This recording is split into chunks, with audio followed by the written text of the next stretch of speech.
अगर मैं आपसे 5 मिनट और लेना चाहता हूँ कि किस तरीके से हमारे वोटों का पंचाधार किया जाता है, किस तरीके से हम जो वोट देते हैं उसका इस्तेमाल किया जाता है। आप याद कीजिए 12 नवंबर का मामला मालेगांव शहर में हुआ, जिसमें जनाब रसूल हजरत मोहम्मद सल्लल्लाहु अलैहि वसल्लम के जो अतक आमेर कलमात अदा किए गए थे उसके मुखालफत में हम लोगों ने जुलूस निकाला और एहतिजाज किया। उसका नतीजा ये निकला कि 50 से ज्यादा लोग 8-9 महीना जेलों में रहे। उसके बाद फिर सुमैया नामी बीजेपी का एक लीडर मालेगांव शहर आया, उसने हमारे जन्म दाखिलों पर सवाल उठाए कि ये सब बांग्लादेशी और रोहिंग्या लोग रहते हैं, इनकी तहकीकात की है। आपको पता होगा 1044 एक हिस्सा है और 1000 से ऊपर दूसरा हिस्सा है। इतनी हमारी माँ बहने बुजुर्ग ये लिस्ट जो थी तकरीबन 4000 लोगों की लिस्ट लेकर वो लोग चुनाव बनाए थे। हमारे शहर के लिस्टान जो आज दावा कर रहे हैं कि हम लोगों ने उन लोगों का केस लड़ना ये किसी लीडर का काम नहीं है। केस लड़ना ये वकील का काम है। लीडर का काम पॉलिसी बनाना होता है और पॉलिसी के तहत ऊपर से जो सीएम है, डिप्टी सीएम है, दाखिला है, वहां तक के लोगों को दबाव डालकर उनको सही काम करने के लिए मजबूर करना होता है।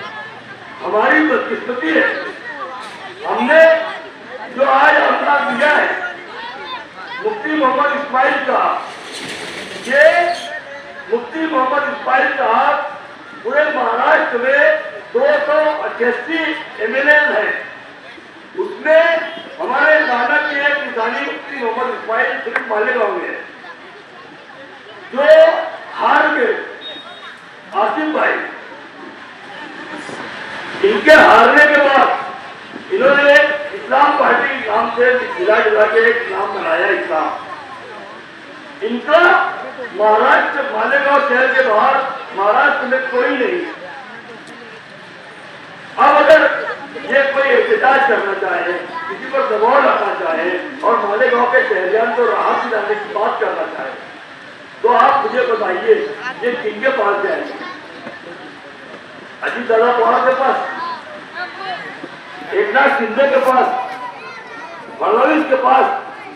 अरे यही तो वो लोग हैं जो मुसलमानों को किसी भी सूरत में चैन से, सुकून से अपनी मस्जिदों में नमाज पढ़ने नहीं देना चाहते, अपने घरों में रहने नहीं देना चाहते।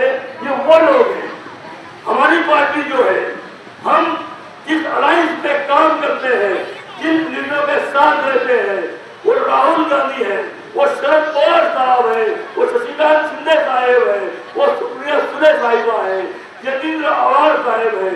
अगर हम इनके पास जाए, अपनी बात रखे कि हमारे साथ में जुल्म होता है, नाइंसाफी होती है, आप सीएम से बात करो, आप पीएम से बात करो, आप गृहमंत्री से बात करो, तो ये लोग ताकत के साथ जाकर हमारी बातों को रख सकते हैं, हमारी बातों को आप बोल सकते हैं। लेकिन हमारी बदनसीबी ये है कि हमने ऐसे फिरका परस्तों को चुनकर दिया है, ऐसे मुस्लिम फिरका परस्तों की ताकत बढ़ाई है जो सिर्फ मालेगांव शहर में रहकर मालेगांव के लोगों को बेवकूफ बनाने का काम करते हैं। आपको सोचना होगा, आपको जागना होगा। मैं आपसे एक गुजारिश करना चाहता हूं कि आप लोग जिस वक्त 15 जनवरी को वोट देने जाए, आप किसी से कोई भी बात कर लीजिए, हमें सिर्फ 2 वोट चाहिए, एक इमरान खान के लिए, एक अतिया के लिए। और जो तीसरा हिस्सा है 6 नंबर वार्ड में, आज एकदम नौजवान होता है शेख अकबर, शेख अनवर, इनके लिए हम लोग आपसे वोट मांगने के लिए आए। और 2 वोट जो है वो आपके इख्तियार का है।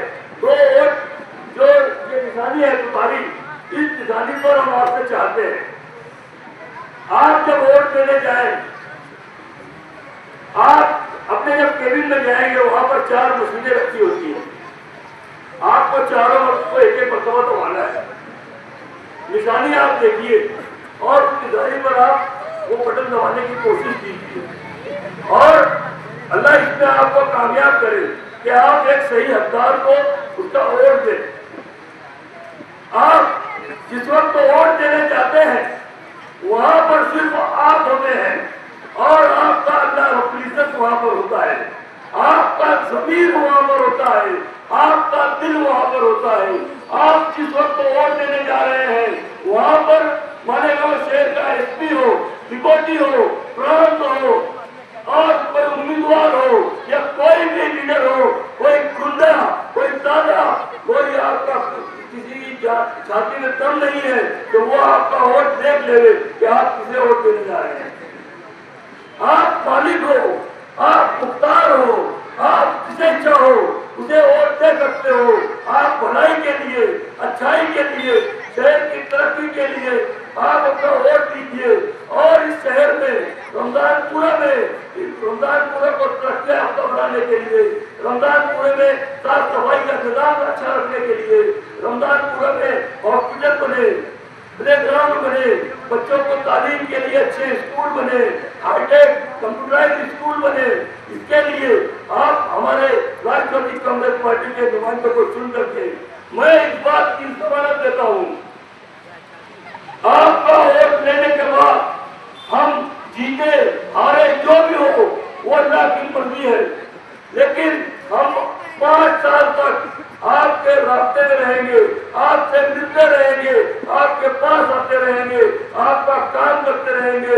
यही मैं आपसे वादा करना चाहता हूँ कि आप हमारे साथ जुड़िए, पार्टी के साथ जुड़िए और ये पार्टी नेशनल पार्टी है और यहाँ की जो पार्टियां हैं ये मुकामी है, ये कुछ नहीं कर सकते, ये कितना भी बोलेंगे तो ऊपर जाके इनको गिरगाना है, ये कुछ नहीं कर सकते।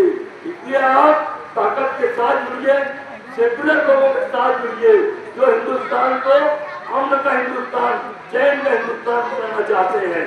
यही गुजारिश लेकर मैं आप तक आया था कि आप जरूर मालेगांव शहर में जहाँ भी आपके रिश्तेदार हो, भाई हो, जान पहचान के लोग हो, जहाँ पर ये तुतारी निशान नजर आता है, हमारे 11 उम्मीदवार खड़े हैं, आप उन्हें वोट दें, उन्हें कामयाब करें, यही गुजारिश है, यही अपील है। जय हिंद, अल्लाह हाफिज़।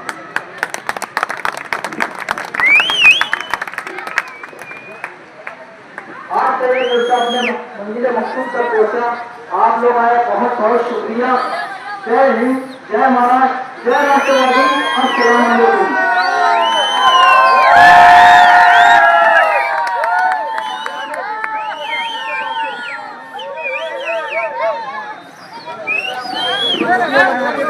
डालते भाईजान तुम मेरी वीडियो करो,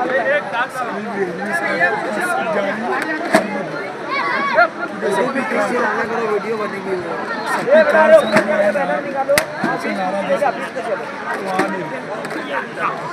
समझ नहीं